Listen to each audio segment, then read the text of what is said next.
सलग 3 आठवड्यानंतर हे आज तुमच्यामुळं मला शक्य झालं अर्धा तास चर्चेला. अध्यक्ष महोदय, PMRच्या या महत्त्वाच्या या अर्धा तास चर्चेच्या माध्यमातून मी काही महत्त्वाचे मुद्दे ज्याच्या संदर्भामध्ये PMR एरियामध्ये जी पण काही डेव्हलपमेंट होती आहे, जी काही लोक येत आहेत त्या सगळ्यांना, मग औद्योगिक क्षेत्रातले असतील, शिक्षण घेणारे विद्यार्थी असतील, रहिवासी असतील, या सगळ्यांना काय अडचणी होत आहेत त्याच्या संदर्भामध्ये मी अर्धा तास या चर्चेमध्ये आपल्यासमोर मांडणार आहे.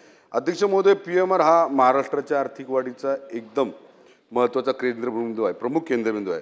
आणि आपल्या सगळ्यांना माहिती आहे, IT, ऑटोमोबाईल, शिक्षण, औद्योगिक गुंतवणुकीमुळे विशेषतः मी या अर्धा तास चर्चेच्या माध्यमातून आपल्या सगळ्यांना, महाराष्ट्राला या निमित्तानं सांगू इच्छितो की PMR एरियामध्ये सगळ्यात जास्त औद्योगिक क्षेत्रात इन्व्हेस्टमेंट होत असताना आदरणीय आपल्या राज्याचे मुख्यमंत्री देवेंद्र भाऊ यांच्या माध्यमातून ज्या पद्धतीनं मल्टीनॅशनल कंपन्या आमच्या या PMR क्षेत्रामध्ये इन्व्हेस्टमेंट करतायत, त्या खऱ्या अर्थानं त्याचं पूर्णपणे म्हणजे त्याचं जर आपण दूरदृष्टी पाहिली तर आदरणीय पंतप्रधान नरेंद्र मोदी यांच्या 5 ट्रिलियन इकॉनॉमीच्या ज्या काही संकल्पनेनुसार आणि आपले लाडके मुख्यमंत्री आदरणीय देवेंद्र भाऊ यांच्या नेतृत्वामुळे महाराष्ट्राची 3 ट्रिलियन इकॉनॉमी करण्याच्या दृष्टीनं वाटचाल चालू आहे.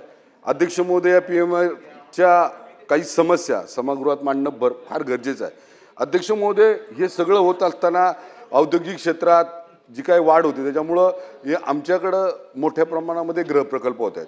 अध्यक्ष महोदय, ज्या प्रकारे लोकसंख्या वाढते त्या प्रकारे वाहतूक कोंडी वाढते, रस्तेही त्या मानाने कमी होते. थोडक्यातच एकदम थोडक्यात 2 मिनिट 1 मिनिटं पण नाही झालं चालू तर वाहतूक कोंडी मोठ्या प्रमाणात होती. अध्यक्ष महोदय, अध्यक्ष महोदय, वाहतूक कोंडी होत असताना त्याच्या मागचं प्रमुख कारण आहे रस्ते कमी पडत आहेत, रस्त्याची म्हणजे कनेक्टिव्हिटी कमी पडते. तर PMRमध्ये आतापर्यंत PMRDचं DPs त्यामुळं तयार नसल्यामुळे या कनेक्टिव्हिटी होत नाही.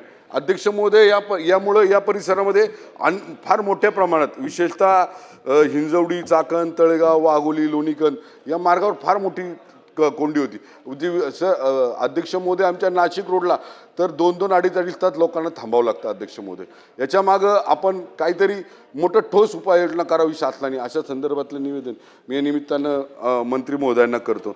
अध्यक्ष महोदय, याच्यामध्ये रिंग रोडचं काम जोरात चालू झालं पाहिजे. अध्यक्ष महोदय, कनेक्टिव्हिटी याला ज्या पण आहे त्यात सगळ्यात महत्त्वाचं म्हणजे मेट्रोचा विस्तार याच्यामध्ये झाला पाहिजे, ज्याच्यामध्ये हे सगळे औद्योगिक क्षेत्र, मग IT असेल, ऑटोमोबाईल असेल, हिंजवडी, वाकडमान किंवा या परिसरामधून चाकणला येणारी काही वाहतूक असेल, शिरूरला येणारी वाहतूक असेल, याच्यामध्ये आपण त्या संदर्भामध्ये खऱ्या अर्थानं विचार करणं गरजेचं आहे. अध्यक्ष महोदय, नद्या या परिसरामधल्या PMR क्षेत्रातल्या नदी ज्या काय आहेत, या नदीच्या बाजूला नगरपालिका आहेत, महानगरपालिका आहेत. विशेषतः अध्यक्ष महोदय, मी या निमित्तानं सांगू इच्छितो, ज्या ग्रामपंचायती या नद्यांच्या बाजूला आहेत, त्या नद्यांच्या म्हणजे त्या ग्रामपंचायती लोकसंख्या कधी काळी 1000 होती, आता ती 10,000 झालेली आहे. 10,000 ज्यांची होती त्यांची 50,000 झालेली आहे. अध्यक्ष महोदय, या गावांमध्ये, या ग्रामपंचायतींमध्ये कुठल्याही प्रकारचं सांडपाण्याचं नियोजन, सिवेजचं नियोजन, कसलंही नियोजन नसल्यामुळं हे सगळं पाणी नदीमध्ये येते. अध्यक्ष महोदय, या नद्यांच्या बाजूला धार्मिक क्षेत्र आहेत. अध्यक्ष महोदय, या नद्यांच्या बाजूला श्री क्षेत्र देहू आहे, जगद्गुरू तुकाराम महाराजांचं. इंद्रायणी नदीच्या बाजूला श्री संत ज्ञानेश्वरांचं आहे. आणि सगळ्यात महत्त्वाचं म्हणजे अध्यक्ष महोदय, याच त्रिवेणी संगमावर, इंद्रायणी, मुळा, मुठा या त्रिवेणी संगमावर धर्मवीर छत्रपती संभाजी महाराजांचं बलिदान क्षेत्र आहे. अध्यक्ष महोदय, इथं अत्यंत बिकट परिस्थिती आहे नद्यांची. अशा संदर्भामध्ये सुद्धा शासनाने लक्ष दिलं पाहिजे.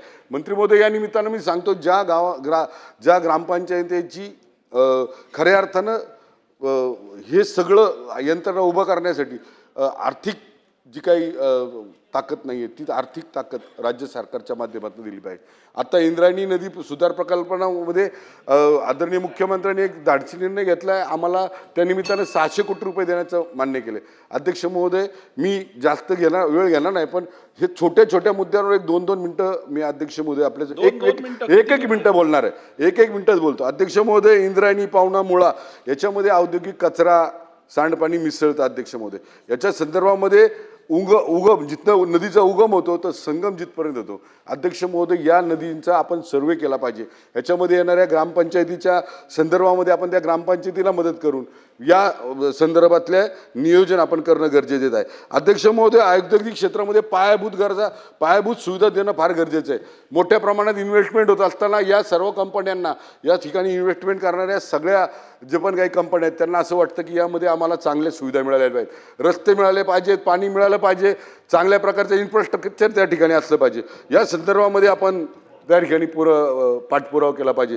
अध्यक्ष महोदय, या सगळ्यामुळं या परिसरामध्ये विजेची समस्या जास्त मोठी आपल्याला जाणवते. अध्यक्ष महोदय, यामध्ये काही ठिकाणी रेसिडेन्शियल झोन आहे, काही ठिकाणी इंडस्ट्रीयल झोन आहे, याच्यामध्ये विजेचा फार मोठा अभाव त्यामध्ये दिसतो. अध्यक्ष महोदय, याचं नियोजन करणं खऱ्या अर्थानं सरकारनी आपण त्याचं केलं पाहिजे, अशा संदर्भातली मी आपल्या निमित्तानं विनंती करतो मंत्री महोदय.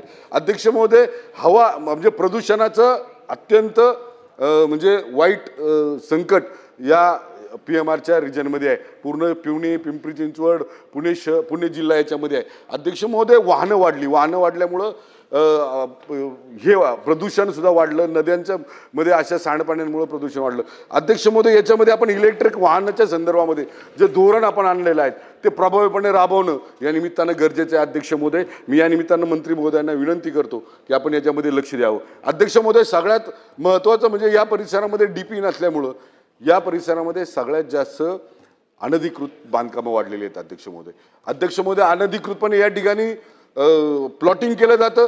अनधिकृतपणे म्हणजे आता तर सरकारने करणं गरजेचं नाही ठरवलेलं आहे, पण अनधिकृतपणे प्लॉटिंग केल्यामुळं अध्यक्ष महोदय त्या ठिकाणी काही लोक, गरीब लोक त्या ठिकाणी प्लॉट घेतात, त्यांना कुठल्याही सुखसुविधा मिळत नाही. अध्यक्ष महोदय, त्या ठिकाणी त्यांना बेकायदेशीर बांधकाम करावं लागतं. अध्यक्ष महोदय, बेकायदेशीर बांधकाम झाल्यानंतर त्या ठिकाणी आपल्याला लाईट देणं क्रमप्राप्त असतं, पाणी देणं क्रमप्राप्त असतं, त्यांच्या सांडपाण्याची व्यवस्था करणं आपल्याला बंधनकारक असतं. त्याकरता आपण सगळ्यांनी याच्यावर ठोस उपाय, प्रतिबंधात्मक ठोस उपाय करणं गरजेचं आहे. अध्यक्ष महोदय, वीज पुरवठा करताना यंत्रणा सक्षम असली पाहिजे. अध्यक्ष महोदय, विजेच्या चोरी करणारे काही लोक आहेत. अध्यक्ष महोदय, आम्ही पिंपरी चिंचवडमध्ये मुख्यमंत्री देवाभाऊंच्या नेतृत्वामध्ये एक मोठी कारवाई केली स्क्रॅपच्या सगळ्या व्यवसायावर. अध्यक्ष महोदय, हीच लोक PMR रिजनमध्ये गेलेत, तिथे त्यांनी भाड्याचे शेड बांधलेत, अनधिकृतपणे वीज वापरतायत, सगळं काय अनधिकृतपणे त्या ठिकाणी बांधलेलं आहे. अध्यक्ष महोदय, त्या सगळ्यांना नोटीस PMRDच्या माध्यमातून दिलेली आहे. अध्यक्ष महोदय, त्याच्यावर कारवाई करणं गरजेचं आहे. अध्यक्ष महोदय, ते जर वाढलं, शेवटचे 2 मुद्दे राहिले. अध्यक्ष महोदय, या एरियामध्ये जर PMRDच्या एरियामध्ये जर अनधिकृतपणे जर बांधकाम झाली, अनधिकृतपणे जर हे स्क्रॅपचे व्यवसाय आले, जर यांच्यावर आपण कंट्रोल नाही केला अध्यक्ष महोदय, तर येणाऱ्या काळामध्ये ज्यावेळेस आपण PMRDचा DP प्रसिद्ध करू त्यावेळेस या सगळ्यांचा त्रास आपल्याला होणार आहे. अध्यक्ष महोदय, त्याच्याकरता आपण याच्याकडे लक्ष दिलं पाहिजे. अध्यक्ष महोदय, याच्यामध्ये आपण सगळ्यांनी एक मात्र लक्षात ठेवलं पाहिजे, या PMRDमध्ये जे धार्मिक स्थळं आहेत ती धार्मिक स्थळच राहिली पाहिजेत. त्यांना पर्यटन असं म्हटलं नाही पाहिजे. अध्यक्ष महोदय, पर्यटन आलं तर त्या धार्मिक स्थळांचा जो काही धार्मिक म्हणजे तिथलं जे काही धार्मिक कार्यक्रम असतात त्याला साहेब कुठंतरी म्हणजे व्यत्यय यायसारखं होते. अध्यक्ष महोदय, या धार्मिक स्थळांमध्ये श्री क्षेत्र देहू, आळंदी, भीमाशंकरला तर आता मुख्यमंत्र्यांनी फार मोठा निधी, 450 कोटीचा निधी त्या ठिकाणी दिलेला आहे. अध्यक्ष महोदय, आळंदीसारखं तीर्थक्षेत्र ज्या ठिकाणी अनेक भाविक येतात, अनेक वारकरी येतात, देऊमध्ये येतात. अध्यक्ष महोदय, याच्याकडे प्रामुख्याने लक्ष दिलं पाहिजे. याच्यामध्ये स्थानिक ज्या काही नगरपालिका आहेत, संस्था आहेत, स्थानिक स्वराज्य संस्था आहेत, त्यांच्याकडे काही मूलभूत गरजा कमी पडतात. अध्यक्ष महोदय, ते आर्थिक त्या निमित्तानं आर्थिक त्यांना परवडत नाही. अध्यक्ष, त्यामुळे महाराष्ट्र सरकारनं आपल्या राज्य सरकारनं त्याच्यामध्ये लक्ष घालावं अशा पद्धतीची विनंती करतो. अध्यक्ष महोदय, एक शेवटचा मुद्दा मांडतो. अध्यक्ष महोदय, metro, ring road, multi modal hub, नदी सुधार, औद्योगिक पायाभूत सुविधा, सांडपाणी प्रक्रिया या संदर्भामध्ये अध्यक्ष महोदय सरकारने लक्ष दिलं पाहिजे. अध्यक्ष महोदय, सगळ्यात महत्त्वाचा मुद्दा एक सांगतो. अध्यक्ष महोदय, शहरात सगळ्या समस्यांवर आपण मार्ग काढू शकतो. अध्यक्ष महोदय, पण पाणी या विषयावर आपण मार्ग काढण्यासाठी आपल्याला पाण्याचे स्रोत निर्माण करावं लागतील. अध्यक्ष महोदय, काल परवा माझ्याकडं हिंजवडी IT मधले जे पण म्हणजे राहणारी लोक आहेत ती आली होती. अध्यक्ष महोदय, आमच्या पिंपरी चिंचवड शहरामध्ये आम्ही जिथं पाणी उचलतो अध्यक्ष महोदय, तिथल्या पाण्याची आम्ही आम्ही क्वालिटी चेक केली अध्यक्ष महोदय, तर त्याच्यामध्ये 0% ऑक्सिजन आहे अध्यक्ष महोदय. अध्यक्ष महोदय, या संदर्भामध्ये PMRDच्या एरियामध्ये PMRमध्ये जो पण काही आता रहिवासी झोन होणार आहे, जिथे टीपी स्कीम काय अनेक स्कीम होतील अध्यक्ष महोदय, त्याच्यासाठी पिण्याच्या पाण्याची गरज आहे अध्यक्ष महोदय. त्याच्याकरता राज्य सरकारला माझी कळकळीची विनंती अध्यक्ष महोदय, मुळशी धरण असेल, चासकामाल धरण असेल किंवा अन्य काही जलस्रोत आहेत, या स्रोताच्या माध्यमातून या PMR एरियामध्ये अध्यक्ष महोदय संपवतोय, कन्क्लूड करतो अध्यक्ष महोदय, कन्क्लूड करतो, एकच मिनिट मंत्री महोदय. याच्यामध्ये पाण्यासाठी आपण प्रभावीपणे याच्यावर काम केलं पाहिजे अध्यक्ष महोदय. आणि मी तुम्हाला हे खात्रीपूर्वक सांगतो, पाण्याच्या समस्येवर मंत्री महोदय आपण पण त्या परिसरामध्ये निवडून येतं, एवढे वर्ष आपण प्रतिनिधित्व करताय अध्यक्ष महोदय. पुण्यामध्ये सगळ्यात मोठी जर काही आता अडचण असेल तर ती पिण्याच्या पाण्याची अध्यक्ष महोदय. त्याच्याकरता आपल्याला स्वच्छ पिण्या पाण्याचे देण्याकरता आपण सगळ्यांनी यामध्ये राज्य सरकार म्हणून मंत्री महोदय आपण लक्ष द्यावं, ही आपल्याला कळकळीची विनंती करतो. आपण त्यामध्ये आपले निवेदन करावं. धन्यवाद अध्यक्ष महोदय. हे PCMC PMRDA आणि पुणे हे एक रिजन आहे अध्यक्ष महोदय. आत्ता ज्या महेश लांडगे सदस्यांनी ज्या बऱ्याचशा ह्याच्यामधल्या मंत्री महोदय थोडा पॉइंटेड उत्तर घ्या. हो, पॉइंटेड उत्तर देते. बऱ्याचशा समस्या ज्या मांडल्या अध्यक्ष महोदय, तर मी या निमित्ताने पहिल्यांदा 2 गोष्टी आपल्या नजरेस आणून देते अध्यक्ष महोदय, की आपण हा जो पुणे रिजन आहे याच्यासाठी आपण सर्वांगीण विकासासाठी नीती आयोगाच्या साहाय्याने एक ग्रोथ हब प्लॅन तयार केला आहे अध्यक्ष महोदय. आणि त्याच्यासाठीची कार्यकारी समिती, समन्वय समिती आणि शिखर समिती याचं आपण त्या समिती पण 15/9/25ला आपण नेमल्या आहे. ह्या ग्रोथ हबमध्ये काय करणार आहोत आपण, जो मेट्रो प्रकल्प आहेत, आधुनिक पायाभूत सुविधा आहेत, रस्त्याच्या पायाभूत सुविधा आहेत आणि कॉर्पोरेट सुविधा, या सगळ्या बाबींचा आपण ह्याच्यामध्ये विचार करणार आहोत अध्यक्ष महोदय. आणि जवळजवळ आपल्याला नीती आयोगाकडनं ह्याला 40,000 करोड रुपयाची मान्यता आलेली आहे अध्यक्ष महोदय. त्यामुळे मला असं वाटतं की ह्या ग्रोथ हबच्या प्लॅनिंगच्या मध्ये आपण यांच्या बऱ्याचशा साऱ्या गोष्टी आपण अध्यक्ष महोदय हे करू शकू. अध्यक्ष महोदय, जेव्हा PMRDAचा DP कॅन्सल झाला तर खरं तर मी चुकीचं प्लॅनिंग होऊन पुढील 10 वर्ष त्या चुकीच्या प्लॅनिंगचं लोकांना भोगायला लागू नये म्हणून मुख्यमंत्र्यांनी अतिशय धाडसाने DP कॅन्सल करण्याचा निर्णय घेतला अध्यक्ष महोदय. पण ज्या क्षणी अध्यक्ष महोदय DP कॅन्सल करायचा निर्णय घेतला त्या क्षणी आपण या सगळ्या भागाचं स्ट्रॅटेजिक प्लॅनिंग अध्यक्ष महोदय सुरू केलेलं आहे. आणि त्याच्यामध्ये सदस्यांना पण माहिती आहे की आपण एक सर्वकष वाहतूक आराखडा तयार केलेला आहे. त्याचप्रमाणे जे ग्रोथ सेंटरच्या कनेक्टिव्हिटी आहेत त्या तयार केलेल्या आहेत. इंडस्ट्रियल कॅरिडॉर कनेक्टिव्हिटी तयार करतोय आपण अध्यक्ष महोदय. आणि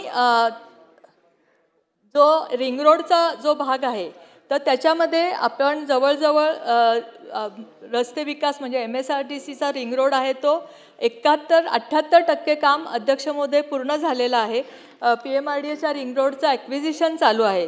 आणि अध्यक्ष महोदय, आपण जर बघितलं असेल तर मी आता सांगत नाही, पण सगळे जर पुणे नाशिक महामार्ग असेल, पुणे अहिल्यानगर महामार्ग असेल, पुणे सोलापूर महामार्ग असेल, हे सगळ्या महामार्गाची काही कामं चालू आहेत, काही निविदा स्तरावर आहेत. त्यामुळे ह्या सगळ्याची पण आपण नोंद घेतली आहे अध्यक्ष महोदय. त्याचप्रमाणे जे मेट्रोचे प्रकल्प आहेत तर जवळजवळ अध्यक्ष महोदय मेट्रोच्या प्रकल्पामध्ये जो पहिला टप्पा आहे मेट्रोच्या प्रकल्पाचा पिंपरी चिंचवडचा, तर ते 2027 पर्यंत आपण ते काम पूर्ण करतोय अध्यक्ष महोदय. स्वारगेट ते कात्रजची मेट्रो आपण 2029 पर्यंत पूर्ण करतोय. हिंजवडी ते शिवाजीनगर आपण 2026 पर्यंत पूर्ण करतोय अध्यक्ष महोदय. अशा प्रकारे अजून पण ज्या मेट्रो प्रकल्प आहेत 2-3 मी ज्याची आता माहिती सांगत नाही अध्यक्ष महोदय वेळेअभावी, पण आपण त्याचे DPR करायला घेतलेले आहेत आणि आपण ते करतोय. तसंच अध्यक्ष महोदय, जो मूळ प्रश्न आहे की इंद्रायणी आणि पवना नदीच्या प्रदूषणाचा, तर अध्यक्ष महोदय आपण आता 39 STPचं काम सुरू करतोय. आपल्याला त्याच्यासाठी 674 कोटी रुपये हे मंजूर झालेले आहेत. आणि त्याचप्रमाणे अध्यक्ष महोदय तिथल्या MIDCला आपण पण निर्देश देतोय आता आणि MPSC तर्फे पण आपण त्यांना निर्देश देतोय अध्यक्ष महोदय. अतिक्रमण विरोधाच्या कारवाया मी आता इथे संख्या नाही, मी त्यांना नंतर देईल, पण अतिक्रमण विरोधाच्या कारवाया सुरू आहेत अध्यक्ष महोदय. मी आपल्या माध्यमातून एक गोष्ट यासाठी सांगू इच्छिते की हे आपले जे लोकप्रतिनिधी आहेत तिथले आणि हे पुणे रिजनसाठी अध्यक्ष महोदय PMRDAमध्ये एक 15 दिवसांनी एक आढावा बैठक मी लावेल आणि त्याच्यामध्ये लोकप्रतिनिधींना बोलवेल आणि आम्ही तो अहवाल आम्ही मुख्यमंत्र्यांकडे देऊ अध्यक्ष महोदय. चला लक्षवेधी आता काय आपण मला वाटतं अवघड होईल.